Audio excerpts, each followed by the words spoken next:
Good morning student. Today our topic is animal husbandry. आज बेटा हम लोग प्लांट ब्रीडिंग के बारे में हम लोग बात कर चुके हैं। Today will discuss about the animal husbandry. Animal husbandry का मतलब क्या होता है? हस्बेंड्री का मतलब आप लोग समझ लीजिए बेटा, किसी भी ऑर्गेनिज्म की केयर करना, ठीक है। रियरिंग करना और उसकी केयर करना क्या कहलाता है? हस्बेंड्री कहलाता है। या फिर उसको हम ऐसे भी बोल सकते हैं कि उसकी हर प्रकार की मैनेजमेंट करना, उसमें उसका खाना पीना, रहना, उठना बैठना और डिजीज वगैरह सारी की सारी आ जाती हैं। तो एनिमल हस्बेंड्री इज फार्मिंग और मैनेजमेंट ऑफ एनिमल लाइफस्टॉक। तो बेसिकली जब हम एनिमल्स को फार्मिंग करते हैं, पालते पोसते हैं और उनको मैनेज करते हैं, उसी को हम क्या बोलते हैं बेटा? एनिमल हस्बेंड्री बोलते हैं। इसके अंदर बहुत सारे एस्पेक्ट्स को इंक्लूड किया गया है, बहुत सारी चीजों को यहाँ पे इंक्लूड किया गया है, जिसमें एनिमल का रहना, उसका खाना, उसका ब्रीड करना, ब्रीडिंग जिसको आप बोल देते हो, और उसका डिजीज कंट्रोल, ये सारी चीजें शामिल हो जाती हैं, ठीक है। इसमें हेल्थ भी एक टॉपिक आता है, हेल्थ का भी आता है, ठीक है। तो इस तरीके से जितने भी एस्पेक्ट्स हैं वो सारे के सारे इसके अंदर इंक्लूड किए जाएंगे। अब हम बात करते हैं कि पर्पस क्या है हमारा हस्बेंड्री का, क्या जरूरत है हमें एनिमल हस्बेंड्री करने की। Purpose of animal husbandry is कि हमें अच्छी क्वालिटी का मिल्क मिले, milk of good quality, good quality egg, good quality and quantity both of eggs, और इसके अलावा फ्लैश या मीट जिसको आप बोलते हो। तो ये तीन आपके पर्पस है जिसके लिए आपको जरूरत होती है एनिमल हस्बेंड्री करने की। इसके अलावा एक वर्ड और आपके पास यहाँ पे आएगा बेटा, लाइव स्टॉक। लाइव स्टॉक क्या होता है? The total number of organism which are you are reared. वो सभी ऑर्गेनिज्म जिनको आप डोमेस्टिकेट करते हो, घर पे रखते हो और पालते पोसते हो, उनको हम क्या बोलते हैं? लाइव स्टॉक बोलते हैं।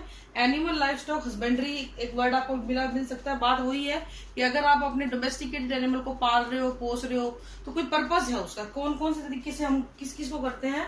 हमारे पास 4 तरीके के ऑर्गेनिज्म मेनली है, वैसे तो बहुत सारे होते हैं, लेकिन जो हम लोग ज्यादातर करते हैं, पहला होता है आपकी कैटल फार्मिंग,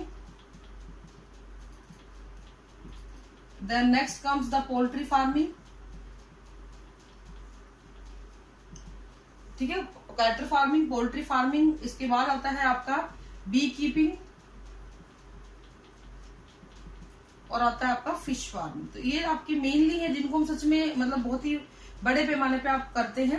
कैटल फार्मिंग में हम लोग काउ, बफेलो, गोट, शीप, कैमल, इनकी बात करेंगे। पोल्ट्री फार्मिंग में हम लोग ऑल टाइप ऑफ बर्ड्स की बात करेंगे, जैसे कि डक है, गीज है, इन सब की हम बात करेंगे। बी कीपिंग, एपीकल्चर जिसको आप बोलते हो, इसमें क्या होता है बेटा? मधुमक्खी पालन जिसको आप बोलते हो ना, एपीकल्चर, ठीक है, अपने यहाँ भी होती है ये। फिश फार्मिंग में हम लोग को इसको पीसी कल्चर बोल दिया जाता है, ठीक है, एक्वाकल्चर भी बोल दिया जाता है।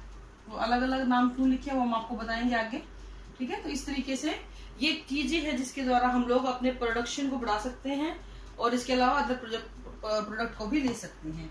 नाउ हम लोग स्टार्ट करेंगे कैटल फार्मिंग से, ठीक है अपना।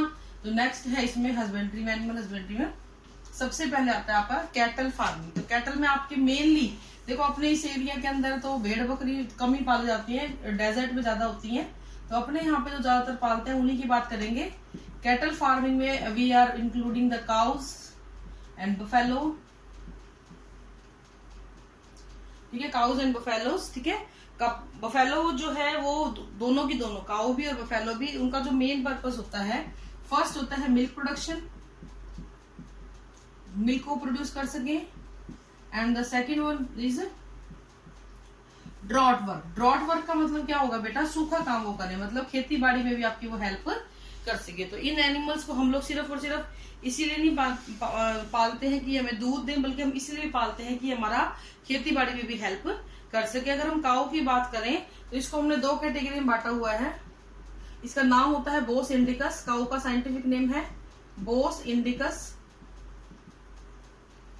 ठीक है, बोस इंडिकस इसको हम बोल देते हैं। और इसके अंदर 2 कैटेगरीज हमने बांध, 2 या 3 बोल सकते हो आप लोग, मिल्च एनिमल, ड्रॉट एनिमल और ड्यूअल पर्पस एनिमल, दोनों के अंदर ये चीजें आती हैं। देखो मिल्च वर्ड जो आ रहा है ना, मिल्क से मिलता जुलता है, मिल्च मिल्क, ठीक है। तो आपको कंफ्यूज नहीं होना, इसका मतलब ये वो गाय हैं जिनको हम एक्सक्लूसिवली फॉर मिल्क प्रोडक्शन ही पाल रहे हैं, दूध के लिए ही पाल रहे हैं, जैसे कि साहिवाल और गिर। तो यहाँ पे साहिवाल और गिर जो है उनको हम लोग दूध के लिए पालते हैं। फिर आपकी आती है ड्रॉट। ड्रॉट में आपकी आती है मालवी और नागेरी, और ये होती कौन सी है,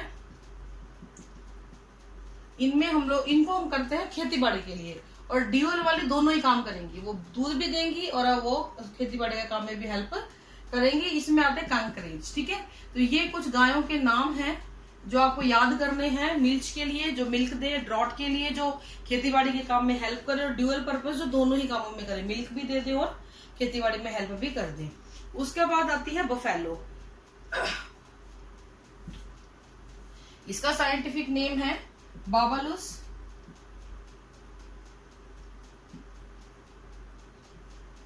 बुबालिस, ठीक है।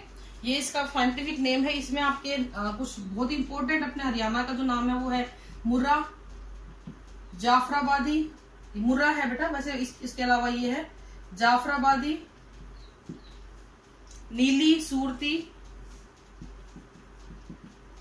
ये कुछ भैंसों के नाम है, बफेलोस के नाम है, जिसमें अपने यहाँ का ये है, नीली है, सूरती है, ठीक है। इसके अलावा भादवारी, ये कुछ बफेलोज हैं जो कि आपको यूज में आती हैं। इनका भी वही दो पर्पस होते हैं मेनली, पहला मिल्क प्रोडक्शन और दूसरा ड्रॉट वर्क। मिल्क प्रोडक्शन और draught work. Dairy milk production के लिए हम लोग एक वर्ड और यहाँ पे यूज करते हैं, डेयरी प्रोडक्शन, ठीक है।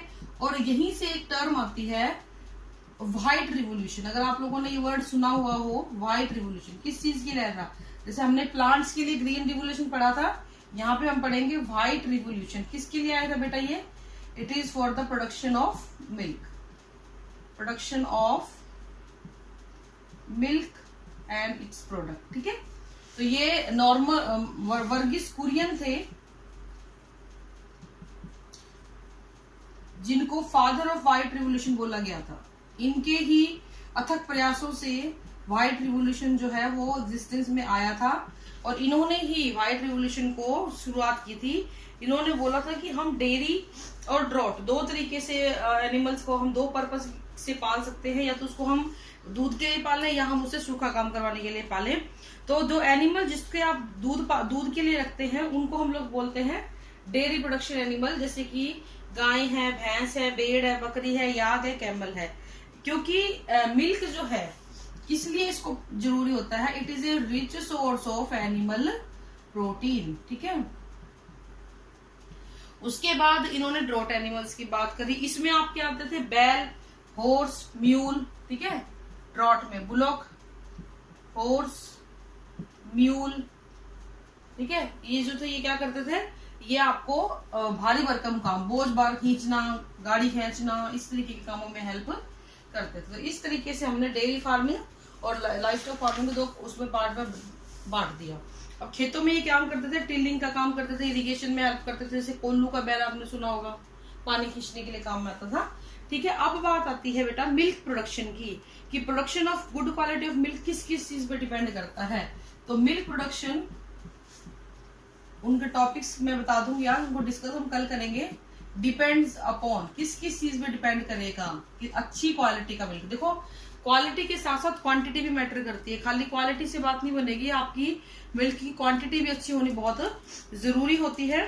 तो इसमें जो चीजें इन्फ्लुएंस करती है उसकी हम लोग बात करेंगे। सबसे पहला है वैरायटी और या ब्रीड कैसी है आपकी, ठीक है।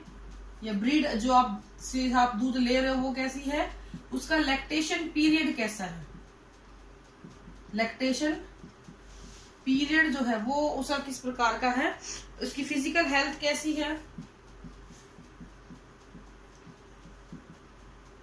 फिजिकल हेल्थ कैसी, इनको भी करके हम एक्सप्लेन भी करेंगे बेटा। आज हम इसके बारे में बस बात करेंगे कि किस प्रकार के खाने की जरूरत है उसकी, फीड उसकी कैसी है, फीड रिक्वायरमेंट कैसी है उसकी, और सीजनल चेंजेस के लिए किस तरीके से वो रिस्पॉन्स करती है, ठीक है। ये कुछ चीजें हैं जिनकी हम लोग बात करेंगे कल। ठीक है, आज के लिए इतना ही है। Thank you, have a nice day.